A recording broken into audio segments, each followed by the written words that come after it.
Perdana Menteri Slovakia Robert Fico mengancam Ukraina. Slovakia mengancam akan memberikan tindakan lebih lanjut jika pasokan minyak melalui pipa Druzhba tidak segera dipulihkan. Dilansir dari Fiori, Fico menegaskan kesiapan pihaknya mengambil langkah tegas jika Ukraina terus merugikan ekonomi Slovakia. Pernyataan ini disampaikan saat para pemimpin Uni Eropa berkumpul di Brussels untuk membahas pinjaman penting bagi Ukraina dan perang di Timur Tengah pada Kamis 19 Maret. Diketahui Slovakia sebelumnya telah menghentikan pasokan listrik darurat ke Ukrajina sebagai bentuk tekanan.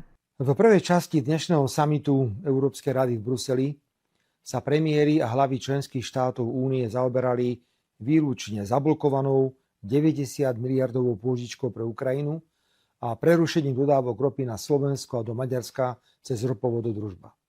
Ani v jednom, ani v druhom prípade nedošlo k žiadnemu posunu.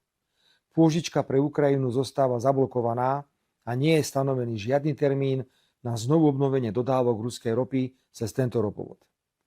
Vo svojom vystúpení som informoval o vyhlásení stavu ropnej núdze na Slovensku a praktických ťažkostiach, ktoré nám ukrajinský prezident Zelenský spôsobil svojim jednostranným rozhodnutím zastaviť dodávky ruskej ropy. Pripomenul som, že v zmysle rozhodnutí orgánov únie má Slovensko a Maďarsko právo odoberať ruskú ropu až do konca roku 2027. A to nie len potrubím Družby, ale aj po mori. Situáciu mimoriadne komplikuje vojenský konflikt v Iráne, ktorý sťažuje prístup k rope a extrémne zvyšuje jej cenu. Zopakoval som, že je zvláštne, že po tom, čo Európska únia urobila pre Ukrajinu, nie sme ako obrovská medzinárodná organizácia schopní presvedčiť alebo prinútiť ukrajinského prezidenta Zelenského, aby umožnil okamžitú inšpekciu údajne poškodeného ropovodu, jeho opravu a sprevádzkovanie v čo najkratšom čase. Položil som otázku, či sme tak slabí v Európskej únii, alebo ide o úmysel definitívne odstaviť Slovensko a Maďarsko od dodávok tejto ropy. Vyjadril som aj presvedčenie, že neustálym odkladaním opätovných dodávok ruskej ropy prezident Zelenský nelegitímne zasahuje do volebnej kampane v Maďarsku s cieľom výmeny súčasnej maďarskej vlády.